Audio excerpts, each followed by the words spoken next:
தமிழக முதல்வர் அவர்கள் சட்டப்பேரவையில் கேரள அரசு மற்றும் கர்நாடக அரசு மேற்கொள்ளும் முயற்சிகளை தடுக்க வலியுறுத்தி மத்திய அரசுக்கு கோரிக்கை விடுத்து தீர்மானம் ஒன்றை முன்மொழிந்து அதனை நிறைவேற்றி தமிழக அரசின் நிலைப்பாட்டை உறுதிப்படுத்தியிருக்கிறார். இந்த தீர்மானத்தை விடுதலை சிறுத்தைகள் வரவேற்று பாராட்டுகிறது. ஆனால் இந்த பிரச்சனை குறித்து தமிழகத்தில் அனைத்து கட்சி கூட்டத்தை கூட்ட வேண்டும் என்பது விடுதலை சிறுத்தைகளின் கோரிக்கையாகும். அண்டை மாநிலங்களுடன் தமிழக அரசு பல்வேறு சிக்கல்களுக்கு ஆளாகி நெருக்கடிகளை சந்தித்து வருகிறது. காவிரி நீர் சிக்கல், முல்லை பெரியாறு சிக்கல், பவானி மற்றும் பாலாற்றின் குறுக்கே அணை கட்டுகிற சிக்கல், செம்மரக்கட்டைகளை கடத்துகிறார்கள் தமிழர்கள் என்கிற பெயரால் நடத்தப்படுகிற கொடுமை என்று கேரளா, கர்நாடகா, ஆந்திரா ஆகிய அண்டை மாநிலங்களுடன் தமிழக அரசு பல்வேறு சிக்கல்களை எதிர்கொண்டு வருகிறது. இது குறித்து ஒரு ஒருமித்த கருத்து தமிழகத்தில் உருவாகவில்லை. தனித்தனியே ஒவ்வொரு அரசியல் கட்சியும் கருத்து சொல்வதும் போராட்டம் நடத்துவதும் என்று சிதறி கிடக்கிற நிலை வேதனை அளிக்கிறது.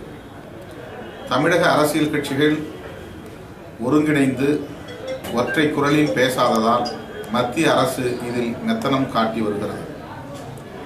சிறுவாணி ஆற்றின் குறுக்கே அணை கட்டுவதற்கு மத்திய அரசு அனுமதி அளித்திருக்கிறது கேரள அரசுக்கு.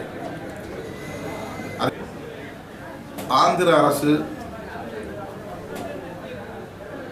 பாலாற்றின் குறுக்கே ஆந்திர அரசு அணையை உயர்த்துவதற்கு மத்திய அரசு அனுமதி கொடுத்துவிட்டது அல்லது பச்சை கொடி காட்டிவிட்டது.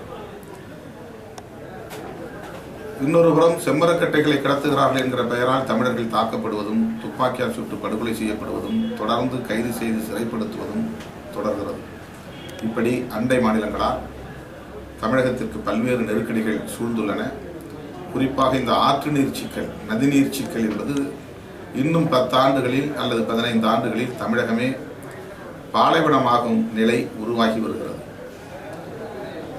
கிட்டத்தட்ட 32 மாவட்டங்களில் 20 மாவட்டங்கள் முல்லை பெரியாறு, காவிரி ஆறு, பாலாறு, பவானி ஆறு ஆகிய நதிநீர் பாசனத்தை நம்பி உள்ள மாவட்டங்களாகும்.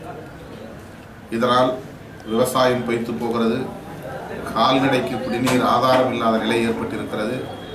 இன்னும் சில ஆண்டுகளில் மக்களே குடிநீருக்கு அலையும் கொடுமை தலைவிரித்தாடும் நிலை ஏற்பட்டுவிடும். ஆகவே அண்டை மாநிலங்கள் ஆற்றின் குறுக்கே அணை கட்டுவது, தமிழகம் நம்பி இருக்கிற அந்த நீர்ப்பாசனத்தை தடுத்து நிறுத்துவதன் மூலம் விவசாயத்தை அழித்தொழிப்பது என்கிற நிலை நாளுக்கு நாள் அதிகரித்து வருகிறது, நீடித்து வருகிறது. எனவே மத்திய அரசு இதில் தொடர்ந்து வேடிக்கை பார்க்காமல் இது குறித்து உடனடியாக ஒரு தீர்வு காண வேண்டும் என்றால் தமிழகத்தில் உள்ள எல்லா கட்சிகளும் ஒருங்கிணைந்து ஒருமித்த குரலில் பேச வேண்டும். அதற்கு தமிழக முதல்வர் அவர்கள் அனைத்து கட்சி கூட்டத்தை கூட்ட வேண்டும் என்று மீண்டும் நான் வலியுறுத்துகிறேன்.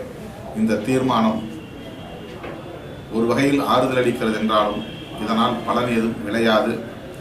தீர்மானமாகவே அவை குறிப்பில் இடம்பெற்றுவிடும். மத்திய அரசு இதனால் அசைந்து கொடுக்காது. எனவே அனைத்து கட்சி கூட்டத்தை கூட்டி அனைத்து கட்சி குழு ஒன்றை நியமனம் செய்து அந்த குழுவின் சார்பில் பிரதமரை சந்திக்க தமிழக முதல்வர் அவர்கள் உடனடி ஏற்பாட்டை செய்ய வேண்டும் என்று விடுதலை சிறுத்தைகளின் சார்பில் கேட்டுக்கொள்கிறேன்.